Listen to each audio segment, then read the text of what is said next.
John Morris lived the kind of life that you should read about in novels and seen in movies. He's a decorated veteran of Vietnam, where he flew 57 combat missions. John started his career as an intelligence analyst with the United States military intelligence, and that was in 1967.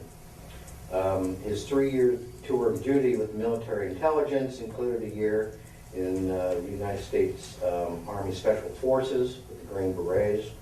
And since 1973, John has been a homicide investigator, private detective, and a radio talk show host. John maintains very close contact with the men he served in the military intelligence, going back to his days at the U.S. Military Intelligence School. John offers access to intelligence information few even know exists. John's insider knowledge of the truth behind the deception of global warming is very unique and can help save the lives of those who are here to listen today. Ladies and gentlemen, I'd like to introduce John J.R. Moore.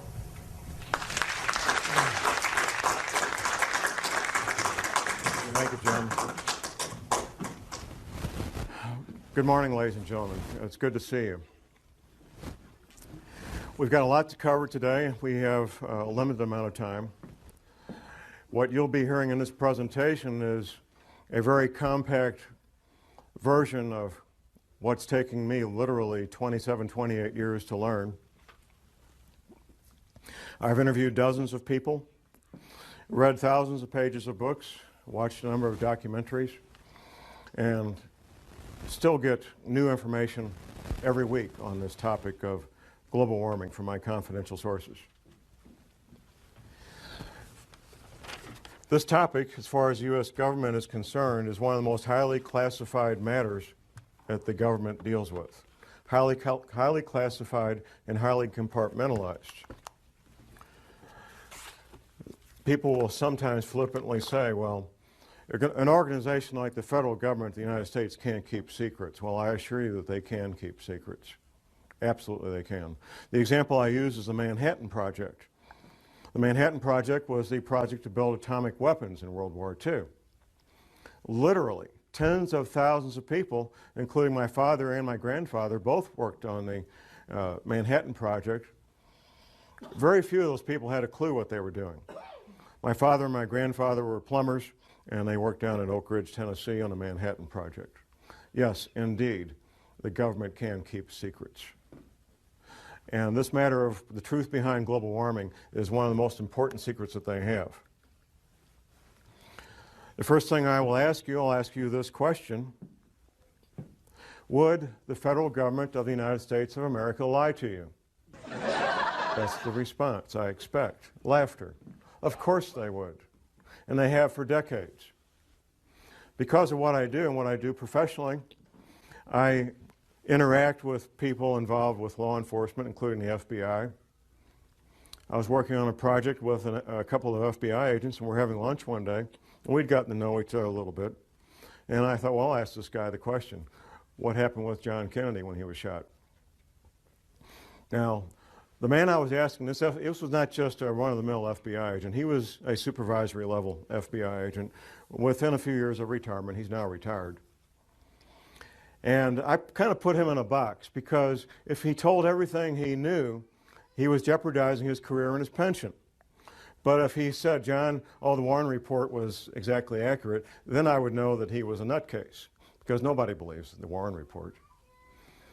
So here was his answer. It was a very creative answer. This is from a supervisory level FBI agent regarding the Kennedy assassination. His answer was 2 words: creative forensics. Now, that let me know that he knew what every person who's looked at it carefully knows, is that the Kennedy assassination was not what we've been told it is. A couple of personal things when it comes to secrets and how military intelligence knows about things before they happen. First week of May, 1967. I'm 19 years old. I'm in a military intelligence school, and I got assigned for a Sunday morning, what they call a dining room orderly. My assignment was to be in the officers' mess where they serve breakfast on Sunday morning, stand at parade rest, and whatever the colonels and the majors wanted, if they wanted coffee, I go get it. If they wanted toast, I go get it. Stand there at parade rest, eyes straight ahead, and just wait on the officers. One colonel is talking to another colonel. Now, this is military intelligence school, and these are field grade officers in military intelligence. First week of May, 1967. One colonel says to the other colonel, you know, those Golan Heights are going to break loose any day now. First week of May, 1967. What happened 4 weeks later? The Six-Day War. Yeah, they knew. They knew. Fast forward just a few months, September 1967. Now, I see some folks in here old enough to remember the Tet Offensive of 1968 in Vietnam, end of January 1968, which took place only 2 months after General Westmoreland gave his famous light at the end of the tunnel speech to a joint session of Congress, December 1967, where General Westmoreland told the joint session of Congress that Viet Cong were defeated on the battlefield, could no longer mount a credible offensive. I get to Vietnam in 1967 in September. By the end of September, I knew about the Tet Offensive at the end of January 1968, 4 months before it happened, 5 months before it happened. I knew about it, and I was getting ready for it. Everybody else found out the last week of January 1968. You better betcha, the people in military intelligence, they know about things before they happen. I know about things before they happen, even now, because I've maintained my contacts inside military intelligence. What you're going to learn today is known by the major world governments. I doubt the president of Zimbabwe knows what we're going to talk about, but the heads of England, Canada, United States, Russia, China, they all know, and they're making preparations. The Vatican knows, and I have some local connections there that I know about the Vatican and what they're doing. The Fortune 100 companies, they're getting ready and being prepared. My first-hand awareness began in year 2000. Two different men, friends of mine, they were both researchers. They approached me and they said, John, there's this thing that's going to happen. We're not sure about the date, but it's going to happen. When it does, there's going to be abrupt climate change. There's going to be 200-mile-an-hour winds. There's going to be massive tidal winds. And I said, yeah, sure, give me a break, you know. But I knew these men well enough that I trusted what they told me, and I went to a confidential source and I said, check this out. I need to find out if this is true. And my confidential source, a friend of mine, he says, oh, John, that's silly. That can't be real. But he trusted me and knew me well enough to check it out.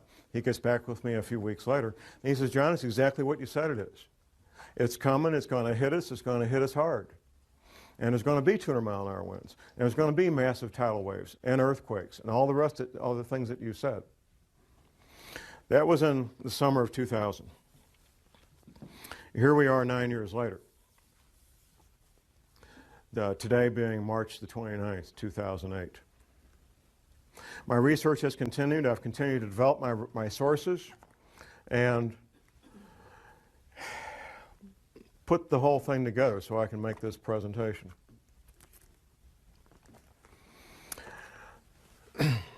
I've got copies in the lobby that I'll make available for anybody that wants it.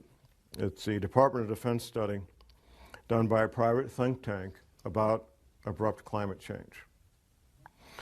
Now, the Department of Defense spent many thousands of dollars to have this private think tank put this paper together. And I've got a quote from this, and this, what I've got out here that you can get is the open source unclassified version. The classified version I haven't been able to get my hands on. But here's the first paragraph of that paper by Peter Schwartz and Doug Randall. Recent research, however, suggests that there is a possibility that this gradual global warming could lead to a relatively abrupt slowing of the ocean's thermohaline conveyor, that's the Gulf Stream, ladies and gentlemen, which could lead to harsher winter conditions, sharply reduced soil moisture, and more intense winds in certain regions that currently provide a significant fraction of the world's food production. With inadequate preparation, the result could be a significant drop in the human carrying capacity of the Earth's environment. That means people are going to die. That's what that means. Has anybody seen the film The Day After Tomorrow? Anybody? Okay, a few. There's some science in there and some science fiction. If you haven't seen it, I would urge you to get a copy from the library, borrow a copy, whatever it takes. The opening scene is something, it's a dramatic interpretation of what really did happen, which was Larsen Ice Shelf B breaking away from the Antarctic continent. That really did happen. Very dramatic event. Now, some of the science in there is what will be happening in the future with abrupt climate change. The science fiction in that film is what's going to cause it. And the science fiction is human activity creating CO2 greenhouse gases. That's the science fiction. There's 3 characters in that movie. They're oceanographers, and they're on a little island off the coast of Scotland. And quite frankly, they could be anywhere because you can do this from your home if you got internet access. There's buoys out there in the Atlantic that give 24-hour, 7-day-a-week readings of the ocean temperature.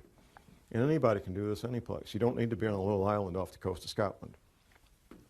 So they're sitting there watching the ocean temperatures off the coast of Scotland.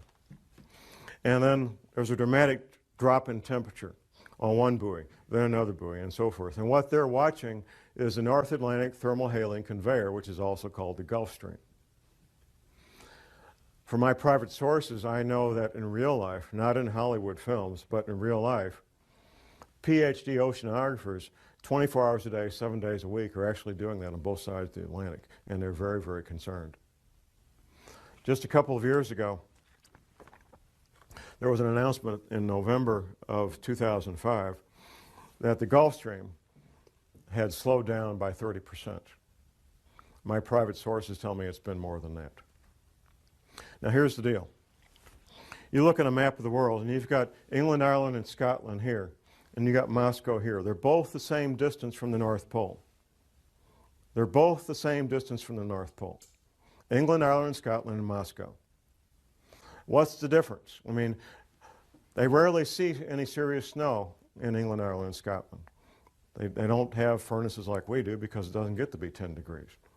And they certainly don't have the winters of Moscow, even though they're the same distance from the North Pole. The reason they don't is the Gulf Stream. The Gulf Stream is that ocean of warm water that comes up from the Caribbean, the Gulf of Mexico, up the east coast of the United States, goes over and down past England, Ireland, and Scotland, past France, goes on south and makes a big circle. That's the Gulf Stream. That's what gives England, Ireland, and Scotland the very temperate, mild winters that they've always enjoyed. The best PhD oceanographers on the planet know that it's slowing down, and they know it's going to stop. There's some disagreement about when. And because there's some unknowns that they have to try to do some guesswork. But here's what makes the Gulf Stream work. It's the salt content. It's the salinity of the ocean. The salt content of the ocean allows that big engine to pump that water up, go over and come back down and do that big circle of thousands of miles. The salt content is changing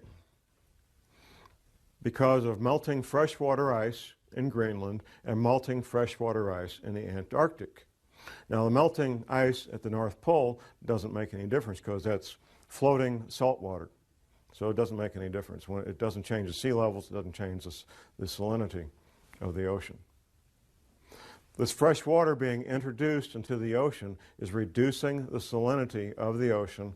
That's slowing down the Gulf Stream, and at some point it will stop. 3 years, 5 years, 20 years, I can't tell you when. And the best PhD oceanographers on the planet can't tell you when. They can tell you it's about to happen, though.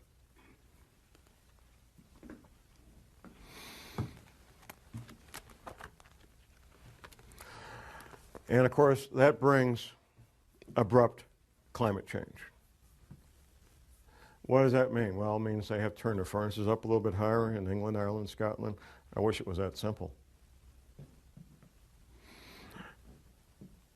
When you're in the construction business, and I've been around the construction business, my family business was plumbing, you learn certain things. You learn certain things about infrastructure. You learn where the frost line is. You bury pipes below the frost line. And all the pipes in England are buried below what they call their frost line, which is probably 6 to 10 inches, because they don't have any real winters there. The frost line here is 18 inches in Missouri. The frost line in Moscow is probably 2 to 3 feet. So, all the infrastructure in England is built to deal with winters that they're not prepared to deal with. All the infrastructure there. The same thing's happening in Alaska right now. In Alaska, we've got the permafrost melting. All human-made, all human-built infrastructure up there, roads, buildings, bridges, pipeline on concrete piers, is built with an engineering premise. The engineering premise is that the permafrost will always be, guess what, permanently frozen. Permafrost, permanently frozen. Guess what, it's no longer permanently frozen. And the bridges, the roads, the buildings are all starting to do this. In fact, it's become a full-time job on the pipeline to go back to those concrete piers and straighten them back up. That highway that goes from Washington State to Alaska they built in World War II, that was built on top of the permafrost. It doesn't have a foundation like what we have here. As I started tracking this matter of abrupt climate change and rising ocean levels, I incorporated into casual conversations with people I knew and came in contact with. I was having lunch one day with a friend of mine. This friend is a veteran of the U.S. Navy Submarine Corps. And I was talking about what would be causing this, because I did pretty quickly learn what would be causing the rising ocean levels and abrupt climate change. And my friend starts telling me what he heard at a classified U.S. Navy briefing. And he went on and on about how the Navy had told everybody in the submarine corps about rising ocean levels and what that would mean, and why Navy retirees should consider moving to the Arkansas, Missouri Ozarks, because the Navy was telling, and is still telling these men, that the Arkansas, Missouri Ozarks are one of the known safe havens when all these events take place. Later that night, I got home and I was thinking about our conversation, and something occurred to me that hadn't occurred to me while the two of us were together, and it occurred to me that we were talking about the same thing. I was talking about the cause, and he was talking about the effect. At that point, I also remembered a map that a patient of my wife's a chiropractor, had brought in and showed my wife back in the mid-'80s, of what North America would look like after the oceans rose to their new levels. Now, at the time, I thought, this lady needs a tinfoil hat real bad. That's the only thing I could think of. It was a beautiful full-color map done by a psychic. But I always remember the map. I have a very good memory about things that I choose to remember. And I thought about this map, and I called my friend on the phone, and I said, I got this map. I want to send it a copy of it. I got a little copy I found on the internet, 4 by 4 inches. So I sent it to him by email. And my friend looks at it, and he says, well, from the Rocky Mountains east, it's very accurate compared to what the Navy showed us, with one exception. Wisconsin's gone on the Navy's map. Wisconsin is still there on Scallion's map, Gordon Michael Scallion, well-known psychic. And from the Rocky Mountains west, it's not even close to what the Navy says, not even a little bit close. So I went ahead and ordered a copy of Scallion's map, a full-size version of it, and I get together with my friend, and he goes over the entire coast of the United States, East Coast, Gulf Coast, around Florida, down to Texas, West Coast on up to Washington. And he shows me in great detail where the Navy said the new shoreline was going to be. He also told me that the East Coast would take damage up to the Blue Ridge Parkway. Now, the Blue Ridge Parkway runs north-south on the east side of the Appalachian Mountains, about 100 miles from the coast. Now, you have to keep in mind, this is not John Moore. This is U.S. Navy and classified briefings telling these men what would be happening in the future. Since talking to my friend, I've also interviewed 3 more Navy veterans. One was an officer in the submarine corps. Another was an intelligence officer from another service assigned to the submarine corps for a 3-year tour of duty. And the third guy was a Navy veteran. Fourth guy, actually. The intelligence officer, he was kind of an unusual way that the two of us got together. A friend of mine, he's a college professor, and I was at his college class on international relations giving a presentation on terrorism. The other presenter was this former intelligence officer. So we finish our presentation to college students on terrorism, and we go to a pizza place in Rolla. And there's 4 of us. Myself, I'm sitting here. The retired intelligence officer, his wife sitting next to me. And the intelligence officer himself sitting across from me, and my friend, the college professor, is right over here. Once I found out that he did a 3-year tour of duty with the submarine corps, I knew I had to ask the question. I might never see this man again in my life. I got to ask the question. Now, we haven't talked about rising ocean levels. And this you have to keep in mind, this is a basic tool of investigative work, is interviewing witnesses at different times and different places, interviewing witnesses that don't know each other. You want to get to the heart of a matter, that's the way it's done. You find witnesses who don't know each other that have the same information, and you interview them at different times, different places.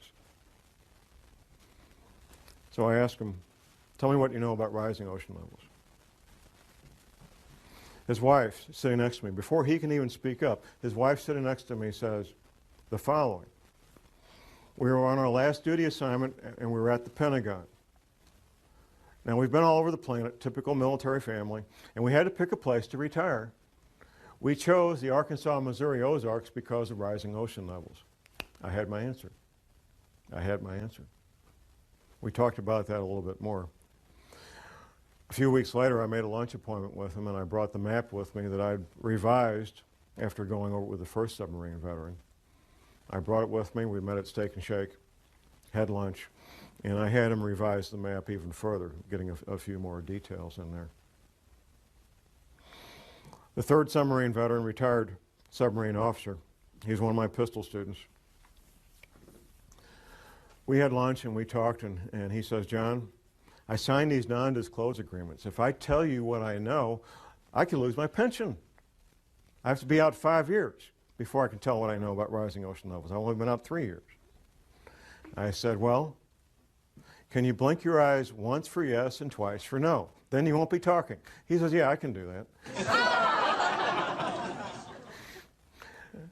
The retired submarine officer verified what the other 2 submarine veterans had told me earlier. Word for word, detail for detail. And he also, this is the third man who had chosen the Arkansas, Missouri Ozarks for his retirement home. The Prophecy Club, a Christian group out of Topeka, Kansas, they sent me on a nationwide speaking tour in 2005 on this topic. And I'm up in Detroit speaking on this. On one of the breaks, I have a man walk up and introduce himself to me. He says, John, I'm in the insurance industry. And we've wondered for years, us in the insurance industry, why is there such a cluster of retired Navy people in the zip codes of the Arkansas, Missouri Ozarks? Now I know. Now I got my answer. The Navy knows. Another pistol student of mine, a retired Navy guy, I said, what's the altitude of your new home? He told me to the foot the altitude of his new home. How many people can do that? Almost nobody. He told me to the foot the altitude of his new home in the Arkansas, Missouri Ozarks. Absolutely he did.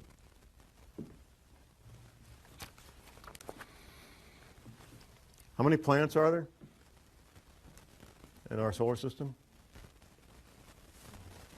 9? Okay. NASA. Never a straight answer. NASA. July 29th, 2005, announced the finding of the 10th planet, named Xena. Do a Google search. They did. Don't take my word for it. NASA announced the finding of the 10th planet, named Xena, 29th of July, 2005. Parade magazine and the Sunday newspaper. It was the front cover of the January 15th, 2006 edition. A friend of mine, I started telling him about these matters in 2004. After the NASA press announcement in July of 2005, he calls me up and he says, "John, you're not crazy. There really is a 10th planet." NASA said so. I said, "Thank you very much." There has to be a cause. And this is something, quite frankly, we don't need to address it, but we will address it. The cause is the 10th planet. Now, what NASA is calling the 10th planet is not the 10th planet we're concerned about. It's the 10th planet that's referred to in the Bible, also called wormwood. The closer you are to the current equator, whatever that might be, the better off you are when these things happen, if there's a pole shift, because your climate's not going to change all that much. If you're in Miami, Florida, and we have a 20-degree pole shift, you're not going to end up with a really, really bad winter. You're going to have a mild winter. But if you're in Maine and you got a 20-degree pole shift, you could end up with the weather of Siberia real easy.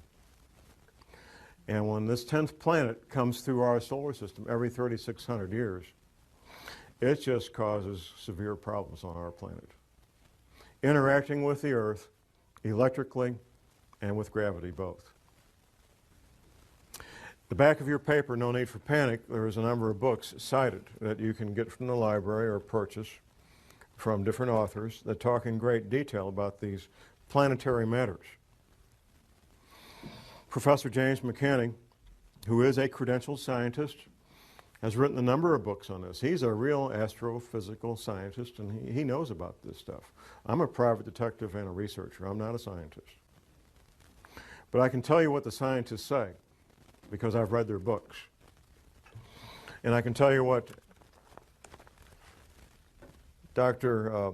Velikovsky said, because I've read his books. And I can tell you what the Bible says, because I've read the Bible.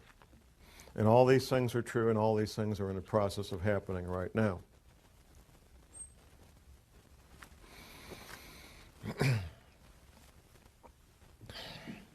It took me a while to figure this out. For the following reason. All these Navy veterans, they were all told about abrupt climate change and rapidly, violently rising ocean levels. And I was trying to figure out, and I finally figured out in the past 12 months, where is all this water going to come from? Because the men that I was interviewing, they were in the audience, like you guys. They weren't the scientists. The Navy just told these men in these classified briefings what would be happening. They didn't tell them how or why. They didn't need to know. But they told them what would be happening. They told them that these oceans would become violent and have massive, violent tidal waves that would wipe out all areas near the coast. Up until last year, I was thinking, oh, melting ice at Antarctica, melting ice at Greenland. But how could it melt that fast? Well, it can't melt that fast, even with what we're going through. It turns out the answer was right in front of me all the time. There's a quote from Velikovsky that I'll be reading here in a moment when we get to it. It turns out that the knowledge is something all oceanographers know, and a lot of people in geology departments in every university knows. There is a bulge of water at the equator. Now we're talking about sea level here. Sea level is measured at Cornwall, England. It's a couple hundred years ago, England was kind of running things when it came to oceans, and they got to pick where to measure sea level, and they measured it they got a big rock. There's a line there. That's sea level. It turns out that sea level varies as much as 494 feet up and down from that rock in Cornwall, England. Now that's like a 50-story building. I mean, it's a lot of water. And there's a bulge of literally millions of cubic miles, 1 mile by 1 mile by 1 mile, cubic miles. Millions of cubic miles of water bulge at the equator of this planet. It wasn't common knowledge for John Moore, I found out. It's not common knowledge for most people. It's held in place by two things, the rotation of the Earth and gravity. Anything that changes our true north, our pole, by more than just a couple of degrees will cause that water to be disrupted. And there's a technical term for it, slosh. And there's records locked up in bones and stone of this having happened in the past. Velikovsky talked about it extensively in his books. Talk a little bit about this water damage. You have a map in your handout. Now, from Washington, D.C. to Boston is basically one big city. Since World War II, that's what it's become. One big city. All that's going to be gone. Going down the coast to Atlanta and down to Florida. Florida, the highest point in Florida is on the Panhandle, 55 feet above sea level. Florida's finished, except for a small part of the isthmus, maybe. And that's a big maybe. Gulf Coast, Alabama, Louisiana, Mississippi are pretty much going to be gone. In fact, the new mouth of the Mississippi will be at the current Arkansas-Louisiana state line, a couple hundred miles up from where it is right now. Going down around the coast of Texas, Texas will take damage about 100 miles inland. California will take damage 25 to 100 miles inland, depending on a couple of things, the level of the altitude above sea level and seismic activity. On up the west coast to Oregon and Seattle, all coastal areas being damaged 50 to 100 miles inland. And once again, seismic activity is going to play a big role in what happens. Locally in the Midwest, we have something called the New Madrid Seismic Zone. Once the Mississippi River becomes 50 to 100 miles wide, the U.S. Navy, not John Moore, the U.S. Navy says it will trigger at least 3 9-point plus earthquakes on the New Madrid seismic zone. Southern Illinois will basically be one large swamp. In fact, southern Illinois is already pretty swampy. If you fly over the Mississippi River right now, you can see where the river used to be. You can see where its banks were at one time. A much, much larger river than it is now. Since you volunteered, you're going to get the chance to be, well, hard about lab rats and guinea pigs. Clyde's going to be our guinea pig here. His first product is spectricide, insecticide. Now, there's a point I'm going to be making here, ladies and gentlemen, and here's the point. Sometimes secrets are hidden in plain sight. If you can't keep it in the file cabinet locked up, sometimes you have to hide them in plain sight. Now, this stuff will kill all these, I mean, pretty much any kind of bug there is. Okay? And it says here, if you swallow it, you should call poison control. I mean, that's reasonable, right? Okay. Now, I've got a Q-tip here. Now, if I open this up, and would you allow me to swab it underneath your tongue? No. You don't have to swallow it, just I'll swab it and then you spit it out. Would you go for that? I don't think so. Okay. I'm scared of that. Okay. This is a smart man here. Now I've got 2 more products in the box there. And they also have insecticide in them. In fact, I'm going to read what the effects are of this. If you get this stuff in you,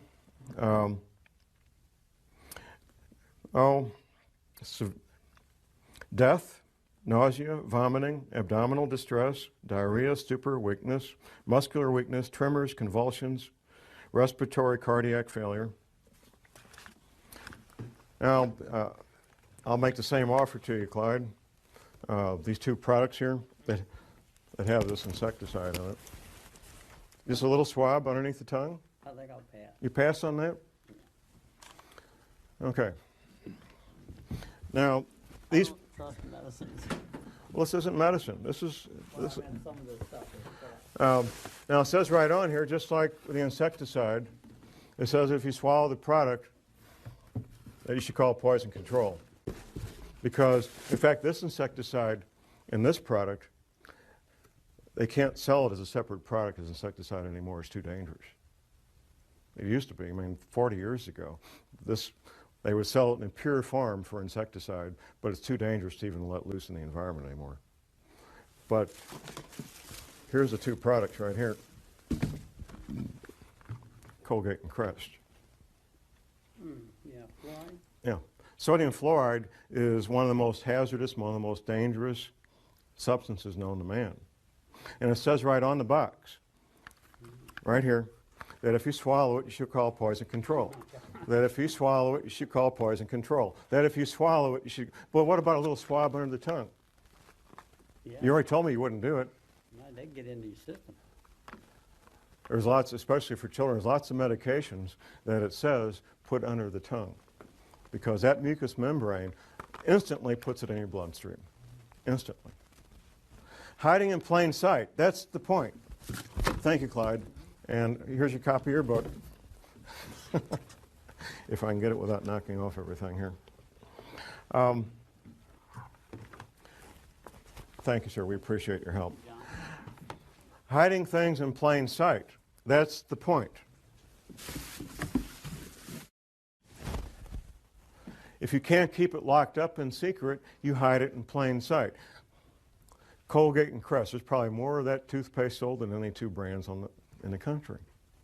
And it says right on the box that if you swallow the product, you call poison control. First time I did this, it was live on the air on a radio show. And it was a live call-in show.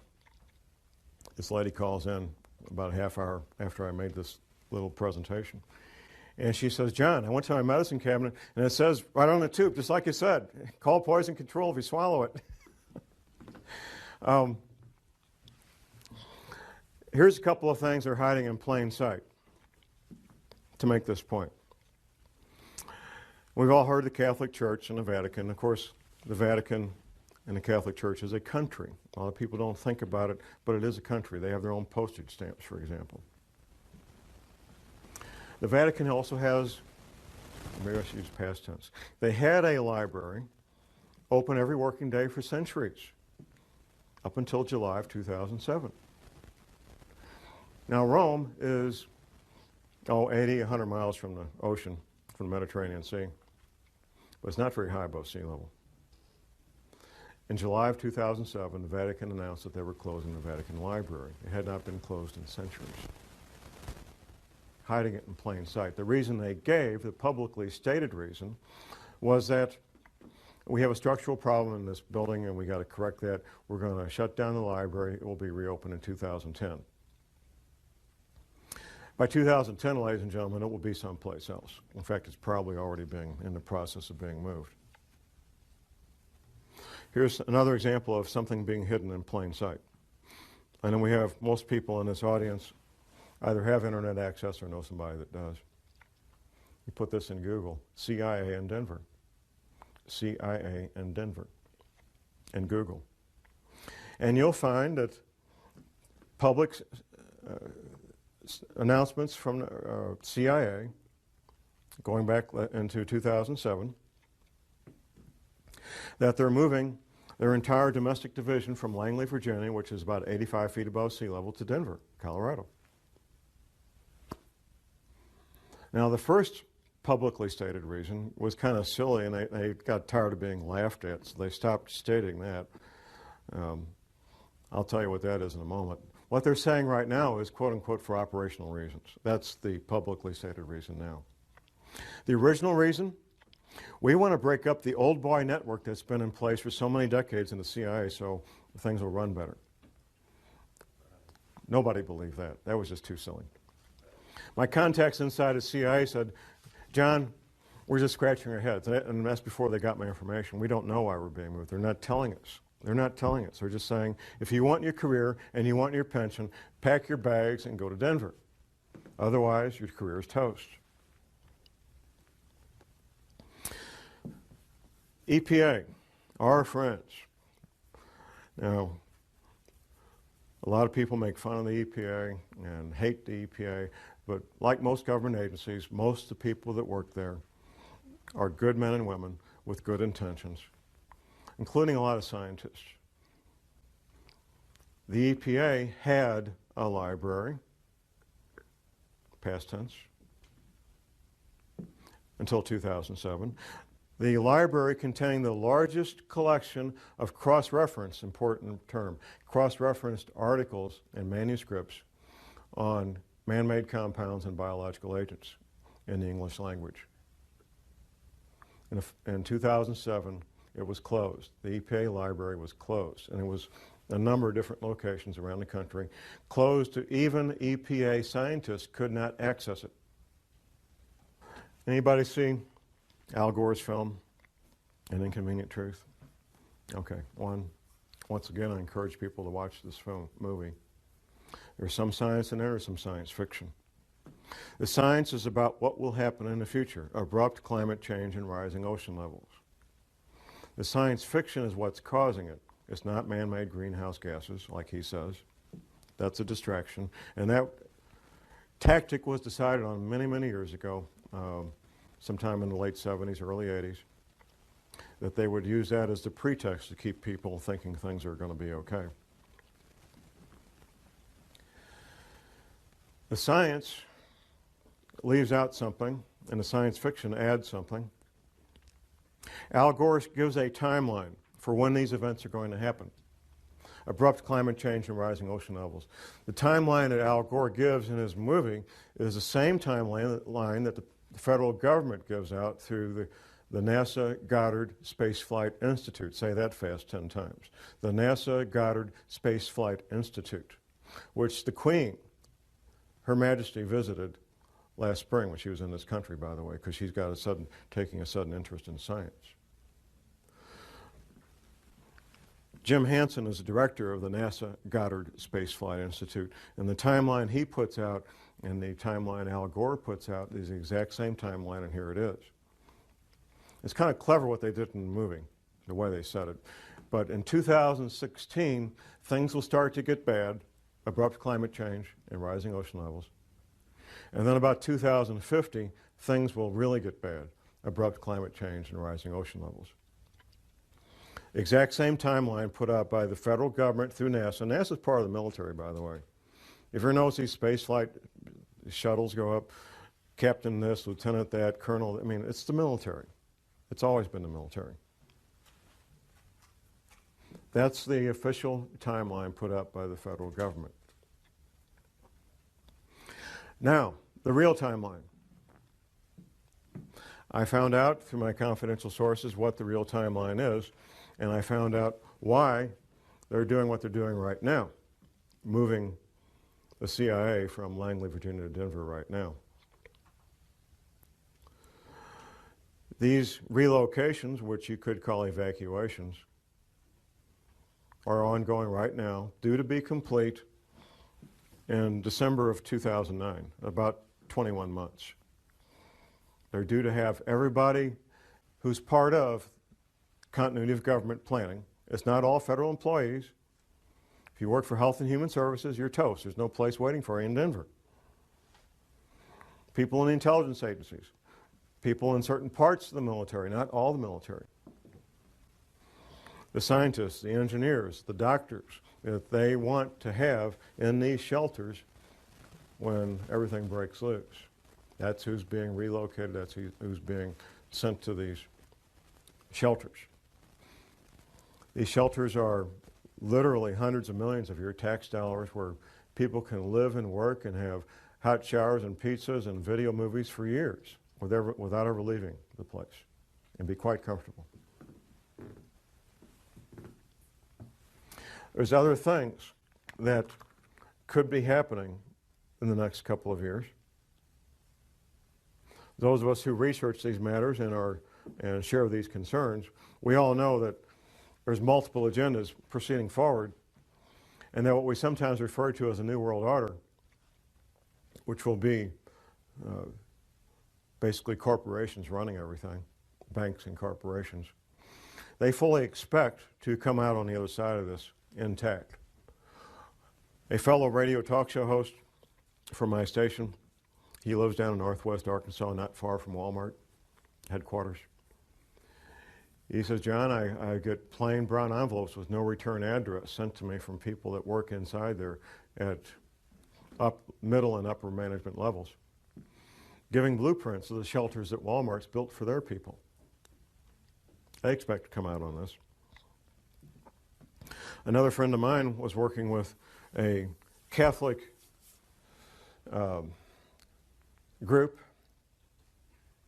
here in St. Louis, and his job was to help set up military-grade radio communications between the Vatican group in St. Louis and the Catholic group in St. Louis, and the Vatican. Military-grade, two-way communications. And we're not talking 10-4 good buddy CB stuff. The real military-grade radio communications. The agendas of the people that control the world, the international bankers and the Fortune 500 and so forth, is to have a planet with far less people on it than there is now, either inadvertently through these earth changes or by design, through World War III, a flu pandemic, or a severe economic collapse leading to societal disruption, or all three happening at the same time. These are all matters that could be happening in the not too distant future. What's going on right now? In March of 2008, well, the first 2 months of this year, of 2008, we had 400 tornadoes. I refer to what we're living in right now as phase one. Phase one is where normal commerce takes place. We can have our careers, interact with our families and our social events that we normally do, and life appears to be normal. The powers that be are using phase one to finish their final preparations. This shelter I talked about here at Weldon Springs, Missouri, it took almost twice as long to build it as they anticipated. They kept running into the various problems that any construction project has, but they got it built. And they're using these remaining months to finish up whatever final preparations they need to get their people in place and get moved. Phase two will be when these earth changes events, abrupt climate change, bizarre weather, earthquakes, tidal waves, all become so numerous that they become daily news. In fact, when I meet people out in the street, almost everybody comments on how bizarre the weather has become. And that's pretty much a topic of daily discussion. The government, the powers that be, will claim that these bizarre weather-related events are related to global warming. And when they're happening, that we need to start cutting back on our creation of CO2 greenhouse gases. In fact, on the way in this morning, I heard that we had our first ever, today, we had our first Earth Hour. In Sydney, Australia, we had our first Earth Hour where they turned off the lights in Sydney, Australia for 1 hour to get people to think about global warming. Since I've been watching these matters the past 9 years, I watched it incrementally become a bigger and bigger media event, up to the point where Al Gore got the Academy Award for Best Documentary in 2007. Then it was like, we're off to the races. Up until that award, that Academy Award, global warming related news stories was maybe twice a week. That was about what I was seeing. Since then, since he got that Academy Award just over a year ago, it's been daily, 7 days a week, global warming stories. And there will be no end to it. As long as there's news, as long as they're capable of broadcasting news, you will have global warming stories every day of the week from now on. As these events become more severe, you're going to hear more and more men with lab coats from NASA talking about global warming being caused by human activity and that it will be better and everything's going to be okay, so you can go back to your baseball games and go back to work Monday morning. Things are going to be fine. That's phase 2. Phase 3 will be a relatively short period of time. It may be a matter of a few days, maybe a week. It won't be long. At some point, people will realize that things are very strange and very dangerous, and they'll start doing things they normally wouldn't do. Say, for example, you're a professional, self-employed, or you have several people working for you. Half the people in this country work for small businesses. Many of the owners of those businesses are financially well off that they could lock the door and never go back. They love what they do, and that's why they go to work every day. I've heard any number of people tell me, they say, John, the government doesn't want to create panic. That's why they're concealing this. No, the government's not concerned about panic. What the government's concerned about is business owners making very rational, very logical decisions that I'm locking the door and I'm out of here. No panic whatsoever. That's what they're fearful of, because that would shut down the economy if enough of them did it. They want to keep these people in the dark as long as possible. A friend of mine, a gentleman I've known since 1970, 38 years, I made an appointment with him about 3 years ago because I consider him a very dear friend, and I wanted to warn him about these rising ocean levels. I won't use his real name. I'll say his name is Billy Bob. So I make an appointment to meet him in a coffee shop, and I drive 2 hours one way to meet him in this coffee shop. And we get caught up on marriages, divorces, babies, and grandbabies, and all that. And then I get to why I wanted to meet with him. I said, Billy Bob, did you know that the oceans could be in the hotel lobbies in Miami Beach in 5 years or less? Now, the answer he gave me didn't surprise me, because I know what he did as a young man 45 years ago. And he said, yes, I know. So I took half a day of my life to warn my friend about rising ocean levels, and it turned out he already knew. Now, 45 years ago, when he was in the military, he got involved with covert operations, the real black bag side of the house. And he's been connected ever since. He doesn't get his news from CNN or the newspaper or the Wall Street Journal. He gets his news from the people that make the news. So he didn't need to be warned. He didn't need to be warned. Most men, and it's mostly men because of the nature of the work they do, some women, who know about what we're talking about today, just simply go about their lives and keep quiet about it. They're not public speakers. They take care of their family, they take care of themselves, and the rest of you are on your own. What I bring to the table is public knowledge of what's a very well-kept secret. Phase 4 will be the end of the world as we know it. Once these oceans come up, the infrastructure that supports normal human activity will be wiped out. Take, for example, shipping, ocean-going ships. The bulky, heavy products of the world, whether it's grain or petroleum products or coal or lumber, is all moved by ship. Ships that go in and out of seaports. When the seaports are underwater, all that stops. It's finished. It's over. That's just one small example of what we're looking at in the future. The housing where 100 million people live will be damaged and or destroyed. The potable water that these people rely on will no longer be potable. The food that they rely on to eat will no longer be available. It will not be a pretty picture. Martial law will be instituted probably before that, which brings to mind these other scenarios I mentioned. Economic collapse leading to social disruption, for example. If things get bad and there's what appears to be a need for martial law related to rioting in the streets over economic collapse, people don't have jobs, can't buy food, people will probably go along with martial law under those conditions because it would appear to be the right thing to do. It would look like a way to get things back to normal. So people will go along with martial law under those conditions. If, however, Martial law is instituted because these oceans are coming. Nobody's going to pay attention to that. They're going to get out of Dodge. They're going to get out of Dodge.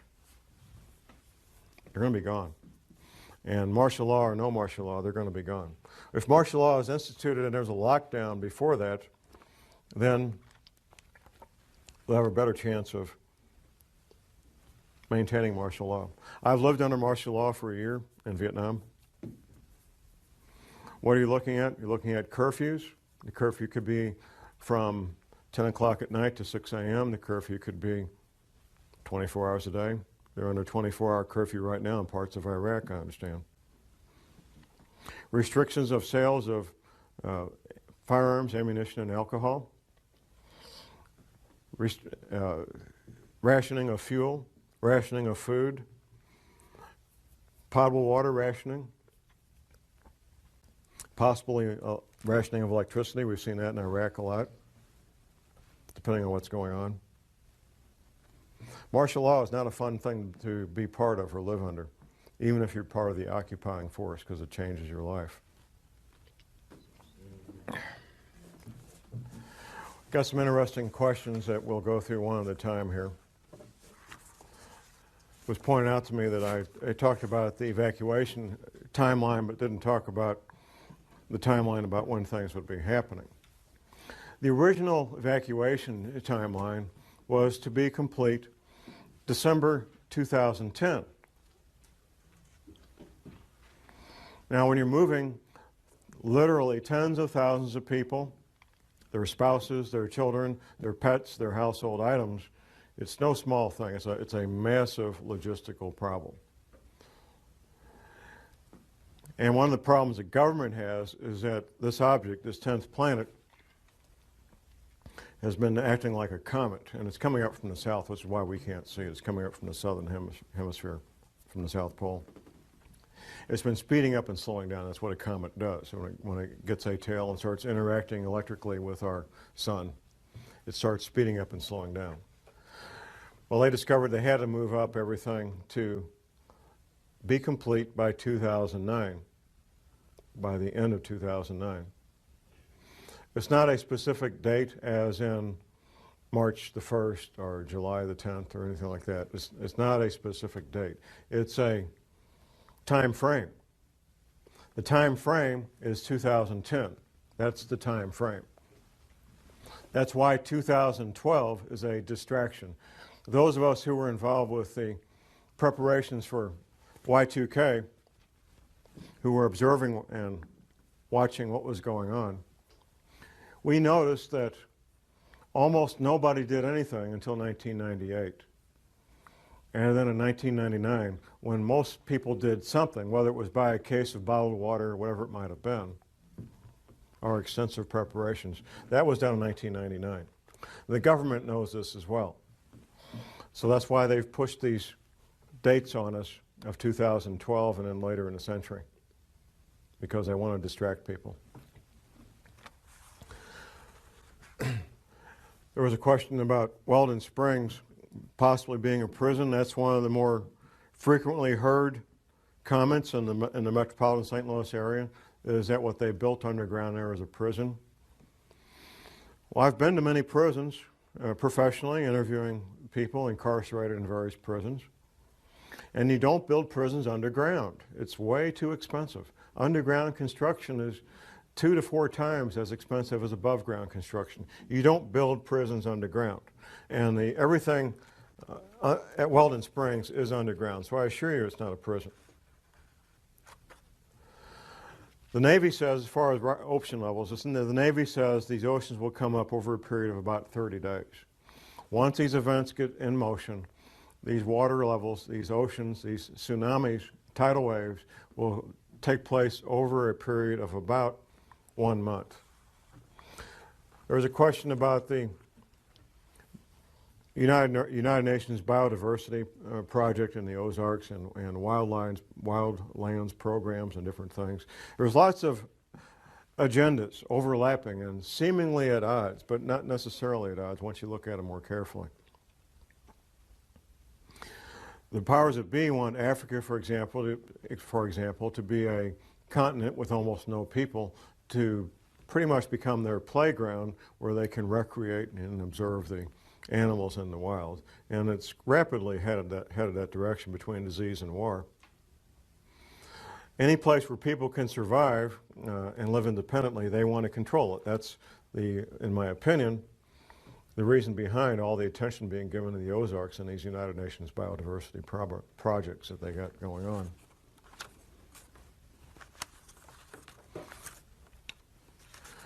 There's been some questions. Of course, St. Louis is the headquarters for Monsanto, about Monsanto buying up and getting patents on seeds. I think that's what the question had to do with patents on GMO seeds.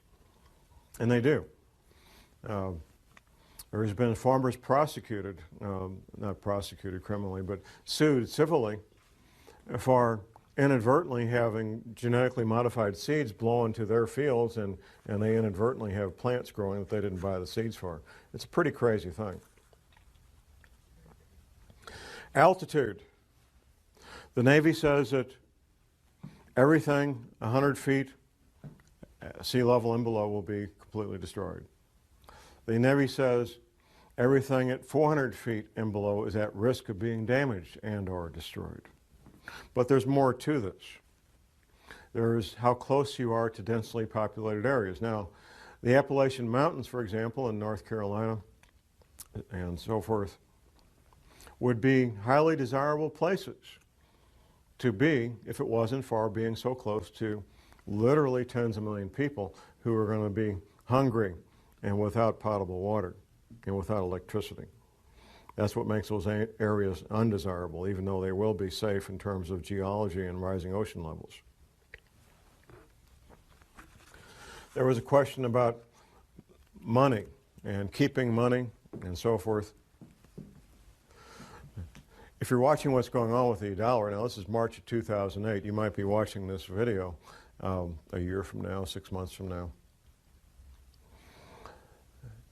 The American dollar is in severe crisis and is at risk of no longer being the reserve currency of choice for the countries and the major banks of the world.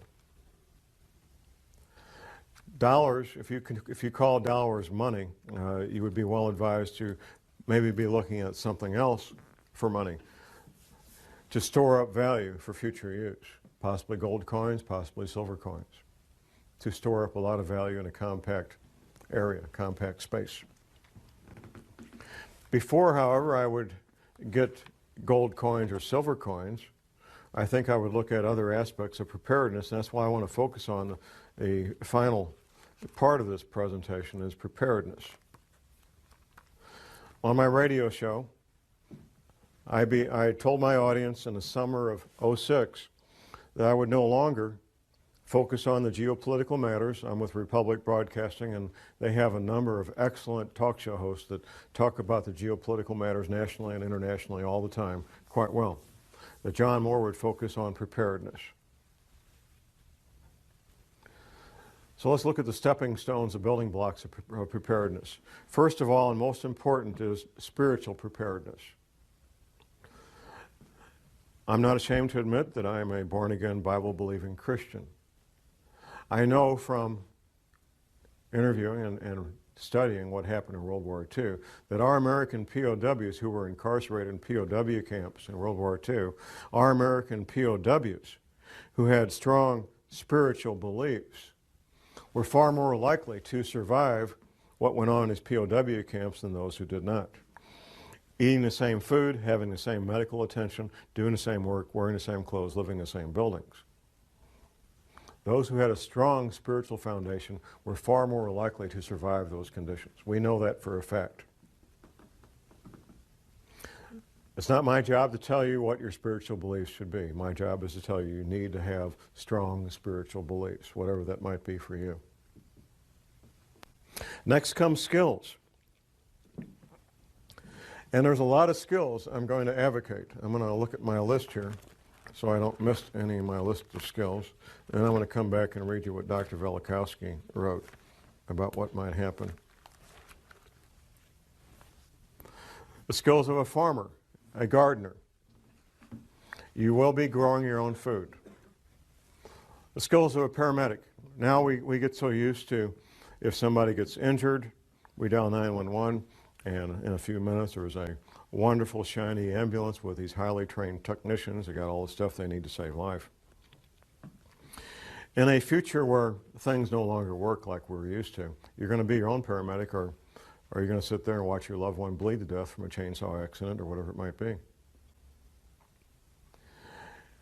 An EMT course is one semester at your local junior college, maybe $100, $200, and you'll know more about emergency medical matters than 99% of the people in this country. One semester at your local junior college. You don't need to worry about passing a test unless you intend to be a paramedic or an EMT. You don't need to worry about taking a test at all. You want to learn the skills, and you want to get a kit equal to your skill level. Now, the paramedic training is three more semesters of college on top of that first one, and then you'll have a skill level almost equal to a medical doctor when it comes to emergency medical treatment. The skills of a ham radio operator. Now, I've been in places, I've been in combat, and I know what it's like not to know what's going on. This book that I offer on my website, Emergency Survival Communications, excellent book. It's written for people who don't know anything about radios. Sitting someplace when things are bad, let's take an example most of us are familiar with, 9/11/01. By mid-morning of the 11th day of September 2001, I knew we were at war because smoke was coming up out of the Pentagon. That's how I knew we were at war. I set up emergency communications on my dining room table. I monitored the local emergency frequencies where I lived in St. Louis. I monitored the radio frequencies nationally, and I monitored the TV stations for 24 hours a day, 7 days a week for about 10 days or so. We finally shut it down. Being able to instantly and effectively communicate with your friends and loved ones, we found this out during Hurricane Katrina, two-way radio communication that you control could mean the difference between life and death. In Hurricane Katrina, it was a matter of life and death for many people. The ability to communicate with their loved ones, let them know they were okay, ask for help, or be able to give help. The skills of a backpacker, being able to carry everything you need on your back, your shelter, your clothing, your hygiene needs. Being able to clean yourself out in the field, prepare food out in the field, and do so in a manner that doesn't make you sick. Being able to take water out of a stream and filter it so you can drink it without getting sick. All the things that a backpacker knows, the skills of a soldier. In a severe crisis like Hurricane Katrina, for example, you're your own cop, you're your own soldier, or nobody's protected. That's what it comes down to. You become your own soldier, you become your own police officer, and you protect your loved ones because of these skills that you learn. Animal husbandry. In a severe long-term crisis, having goats and sheep and chickens and ducks and rabbits can mean the difference between a fairly good and healthy diet and one that's terribly lacking in protein. It's extremely difficult to get the protein you need from an all-vegetable diet. Extremely difficult. The skills of a carpenter, of an electrician, of a plumber. Things that we may call up a professional to do now, you will be on your own to make these repairs. The skills of an automobile mechanic. All these skills take years to learn, and you can't learn them out of a book, at least not and be very effective. There's some things you can learn out of a book, but without practical application, you're just guessing at how this stuff works.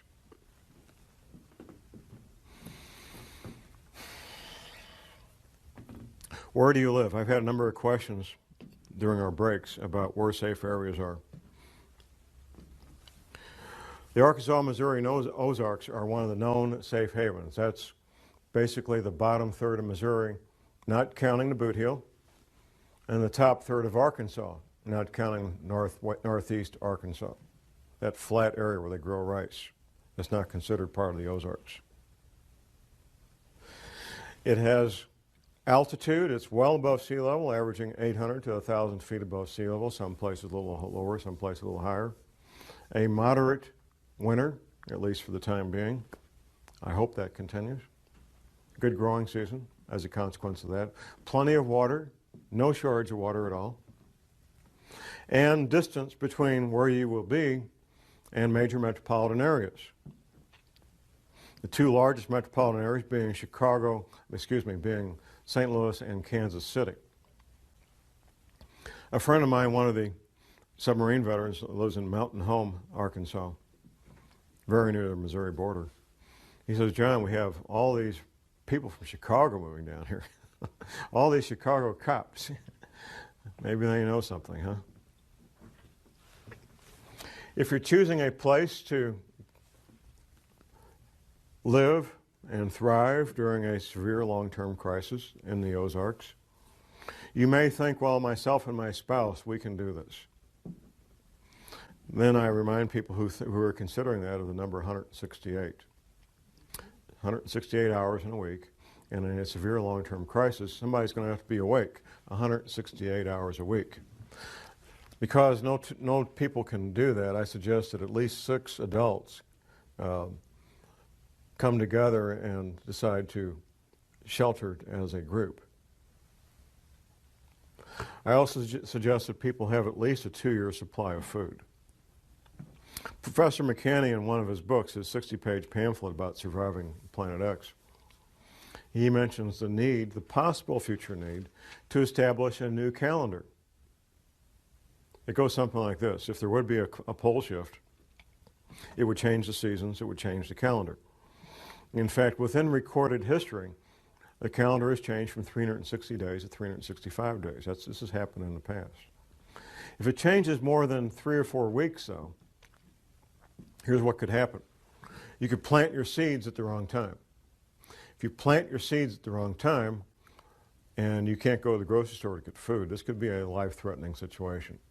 So you need to be able to know when the time to plant is so you don't plant at the incorrect time and end up losing all those valuable seeds.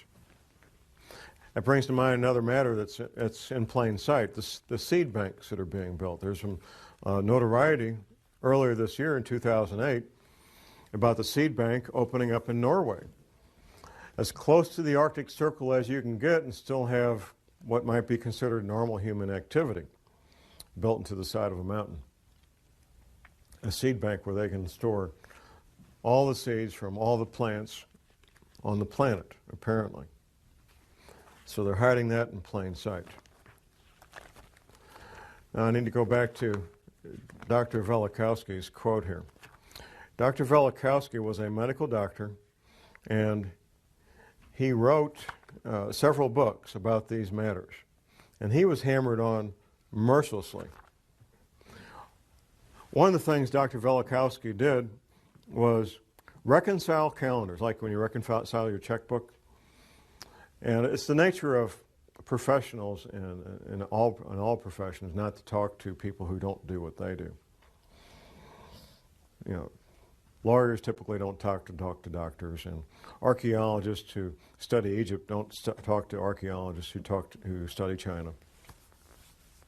And nobody had ever done this previously. And it's not easy to do, reconcile calendars from these ancient cultures. Dr. Velikovsky made an observation. There is a passage in the Bible. The Israelis are having this battle, and they need a few extra hours to win this battle. And guess what? They got a few extra. Their day was a few hours longer. You know the quote, Jim. I don't know the quote, but I know. The incident, right. Now, typically when we study the Bible, if there's something we can't understand, we just say, well, God's just trying to make a point. You know, this really didn't happen. That's what we do. Up until fairly recently, that's what we had to do with the incident with the Israelis fighting this battle. Well, God was trying to make a point that he had the power to do this. It really didn't happen. Well, it turns out we now know scientifically how that could happen, and the only way it could happen. For the Israelis to get 3 or 4 hours more daylight, the only way that can happen is for the planet to roll over in space, giving those extra 4 hours. Here's what Velikovsky said. Well, If the sun didn't set over the Sinai desert when it was supposed to, on that date, and he had the date because the Israelis had calendars and they wrote it down, that's a pretty important deal. I mean, you know, if you're Moses and something important happens, you tell the scribes, hey, write this down. This is important. So they had written records and they had a calendar. Velikovsky said if that happened over the Sinai desert, then the sun must not have come up in China the next morning when it was supposed to come up. And the Chinese had scribes, the Chinese had calendars, and guess what? The sun didn't come up the next morning when it was supposed to. Now, Dr. Velikovsky wrote a number of books. Now, what I'm going to quote here word for word is a quotation from one of those books. It's titled Earth in Upheaval by Immanuel Velikovsky. Now, what he's doing here is giving this is one page of one book. One page of one book. He's giving a very compact, highly condensed observation of what happens in a pole shift. Observations based on what he found going around the planet and finding the evidence. It's titled A Working Hypothesis. Let us assume as a working hypothesis that under the impact of a force or the influence of an agent, and the Earth does not travel in an empty universe, the axis of the Earth shifted or tilted. At that moment, an earthquake would make the globe shudder. Air and water would continue to move through inertia. Hurricanes would sweep the Earth, and seas would rush over continents, carrying gravel and sand and marine animals, casting them on the land. Heat would be developed. Rocks would melt, volcanoes would erupt, lava would flow from fissures in the ruptured ground and covered vast areas. Mountains would spring up from the plains and would travel and climb on the shoulders of other mountains, causing faults and rifts. Lakes would be tilted and emptied. Rivers would change their beds. Large land areas with all their inhabitants would slip under the sea. Forests would burn. Hurricanes and wild seas would wrest them from the ground on which they grew and pile them, branch and root, in huge heaps. The seas would turn into deserts, their waters rolling away. And if a change in the velocity of the Earth's rotation, slowing it down, should accompany the shifting of the axis, the water confined to the equatorial oceans by centrifugal force would retreat to the poles, and high tides and hurricanes would rush from pole to pole, carrying reindeer and seals to the tropics and desert lines into the Arctic, moving from the equator up and down the mountain ridges of the Himalayas and down the African jungles, and crumbled rocks torn from splintering mountains would be scattered over large distances, and herds of animals would be washed from the plains of Siberia. The shifting of the axis would also change the climate of every place, leaving corals in Newfoundland and elephants in Alaska, fig trees in northern Greenland, and luxuriant forests in Antarctica. In the event of a rapid shift of the axis, many species and genera of animals on land and in the sea would be destroyed, and civilizations, if any, would be reduced to ruins.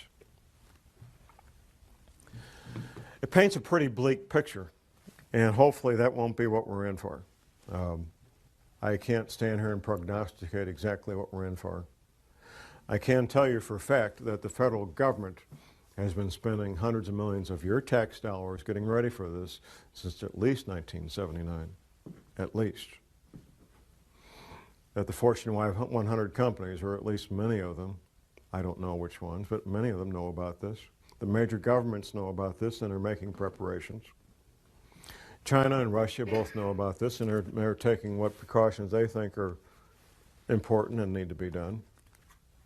There's a lot of people and a lot of entities that know about this.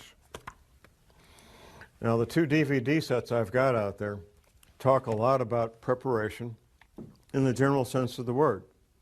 There's a lot of overlap in preparedness. If you're prepared for a major earthquake, you're pretty much prepared for anything. If you're prepared for a major terrorist attack, you're pretty much prepared for anything. But there's some differences that we're going to cover right now about dealing with what we're looking at here.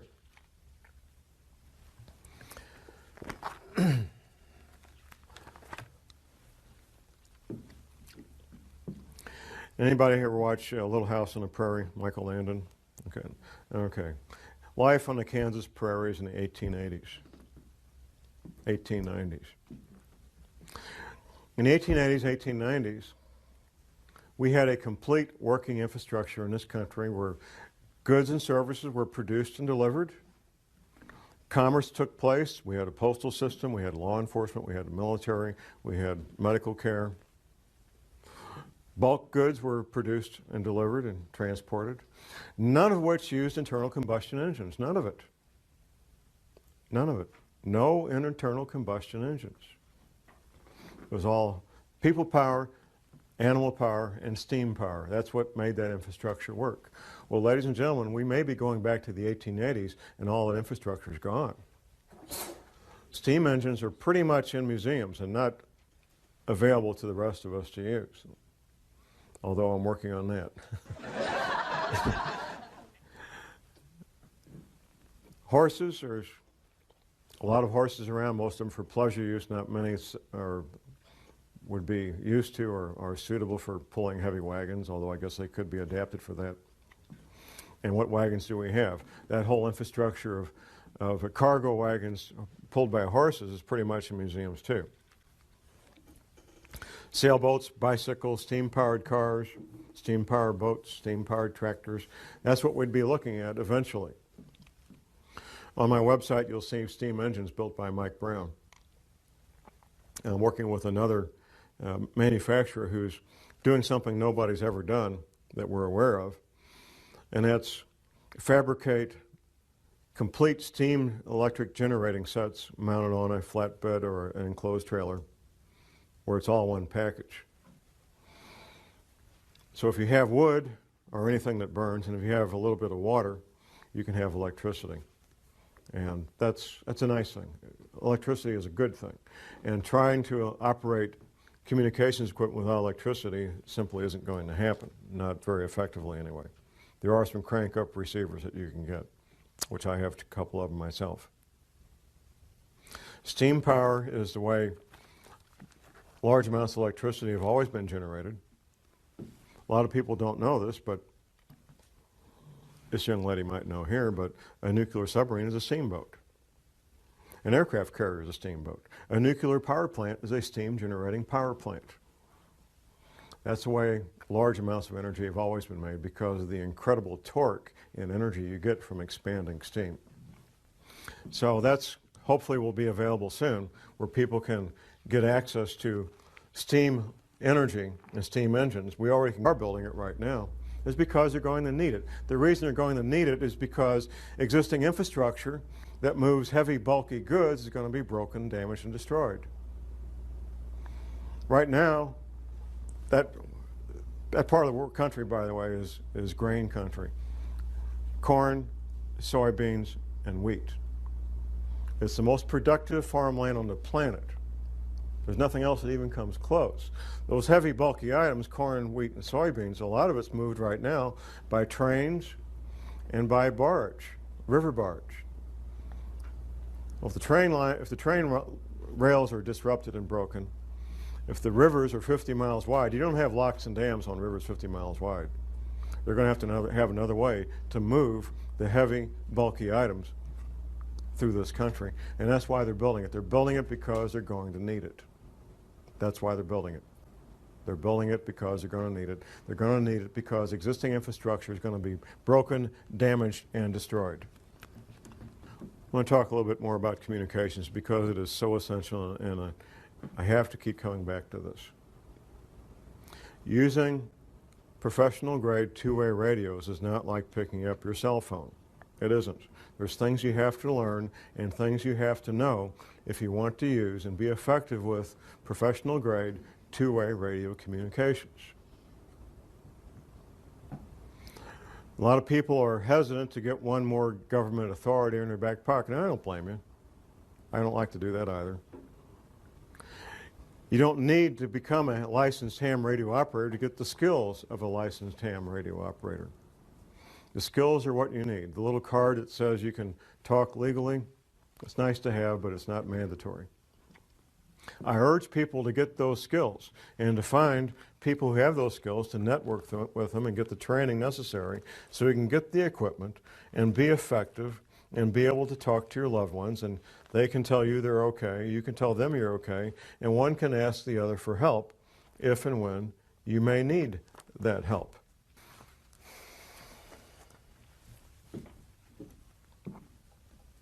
The time we've got, I really can't stand here and tell you precisely.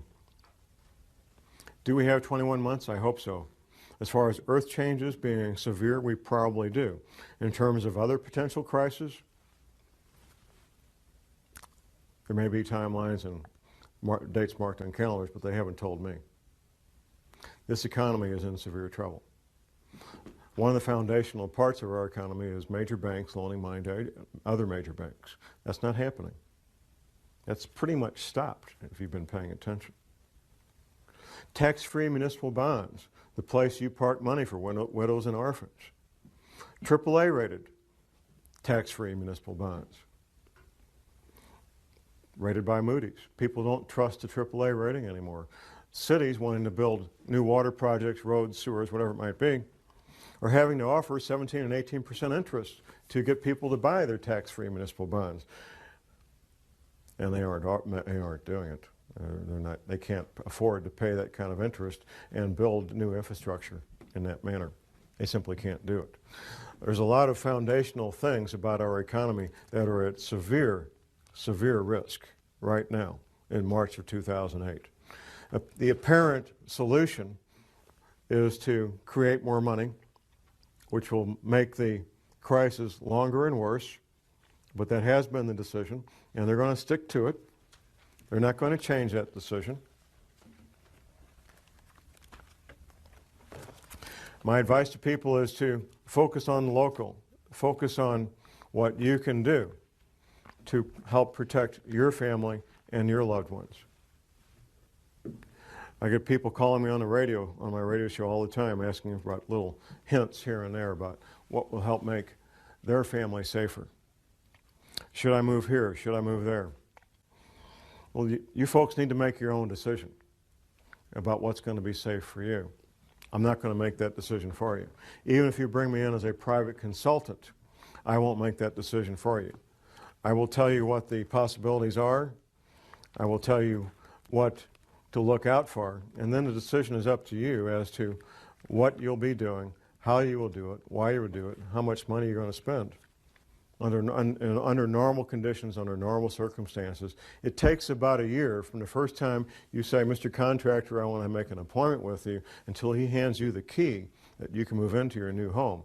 Whether it's an earth-sheltered concrete home or a regular home out here in the suburbs, it's typically about 1 year. So that's your window.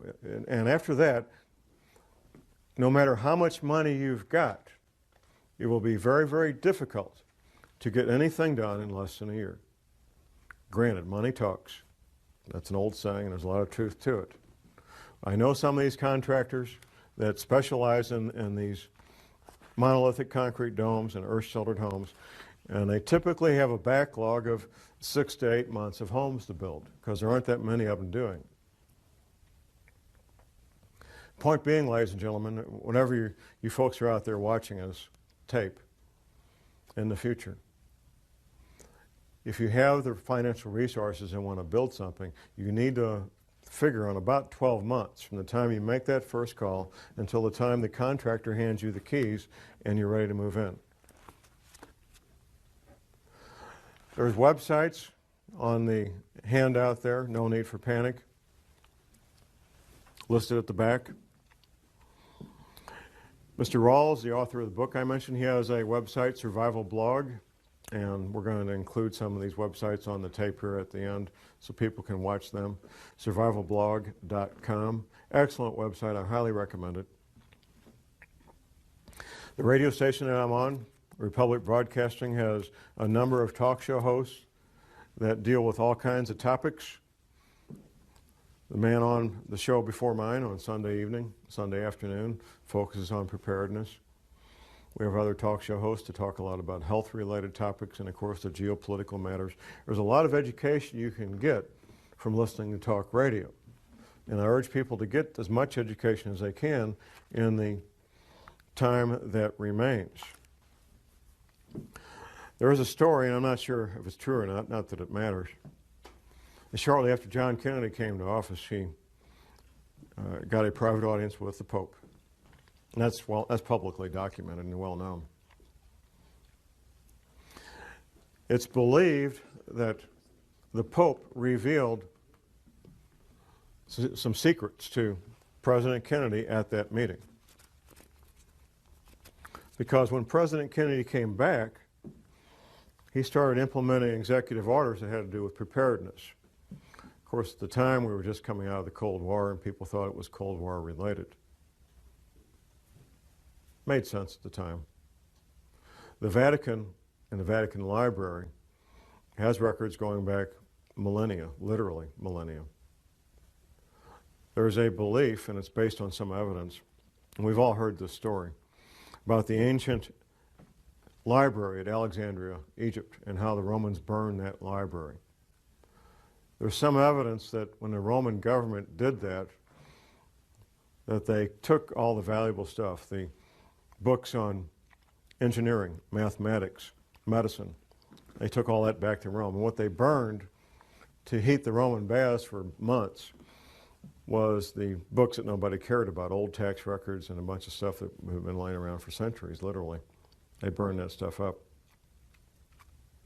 Roman government has had an intelligence service like all governments do. They took it back and they kept it. And when the Roman government was about to collapse, the Vatican government took it over, took custody of all those documents from the library at Alexandria, Egypt. And they've had them ever since.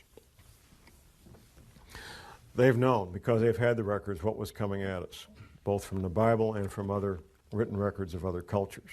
They've known what was coming at us. And they apparently warned, President Kennedy about what was coming at us. And whether it was because of the Cold War or because of what he learned from the Pope, President Kennedy began implementing the emergency preparations at the federal government level back then in the early 1960s. And those preparations have continued to this day. Back in the mid to late 1990s, there was some public attention to shelters being built by the Russians. And it didn't make any sense. Well, the Cold War is over, the Soviet Union's collapsed, we got democracy in Russia. Why are they building these shelters that could house tens of thousands of people in the Ural Mountains? They're literally cut the middle of a mountain in the Ural Mountains.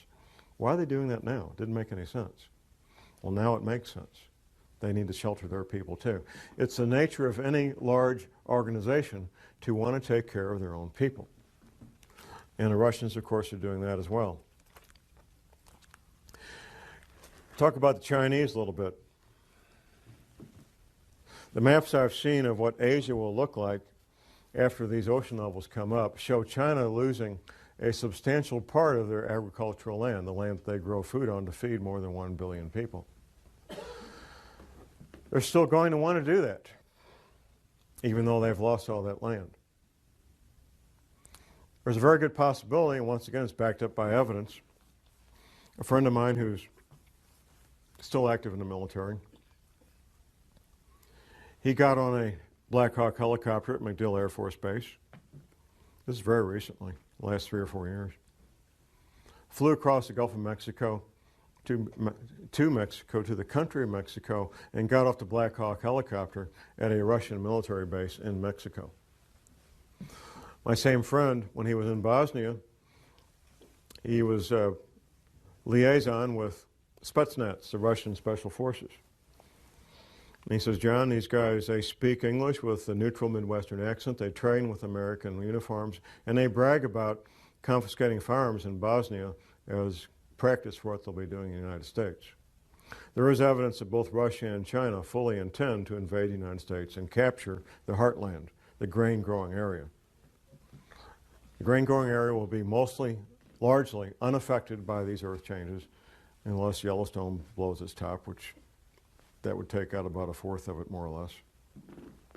Otherwise, the grain-growing area of this country will be largely unaffected, and that's still very special. It's still very important. the ability to have hundreds of thousands of acres that can grow corn, wheat, and soybeans. Extremely important. The information I'm getting from private sources tells me that both the Russians and the Chinese are doing the logistical planning, the logistical stockpiling that I'd be doing. If I was planning an invasion, I'd be doing exactly what they're doing, pre-positioning supplies in Mexico and Canada. That appears to be exactly what's going on.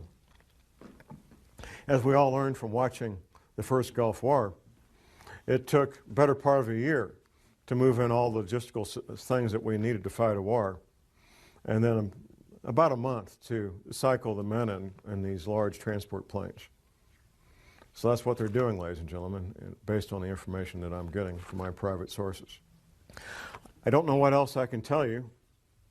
I've answered every question that I'm aware of. If more questions come up, you've got my phone number on the front of my article there, no need for panic. I am reachable for private consultations. I do a radio show 2 hours a week on Republic Broadcasting from 4 to 6 p.m. is my current time slot on Sunday afternoons. My passion is to help people be safe. I've seen the consequences of not being prepared. I've seen violent death firsthand. I've smelled the bombs. I've seen the bleeding bodies. I've heard the screams of the people dying in agony. And it's not a fun place to be. My passion is to see people be safe. And I'll do anything I can to help people be safe and be prepared. That's my passion. That's why I'm up here doing this. And with that, I will ask that God bless you all and that God bless this country. And thank you very much.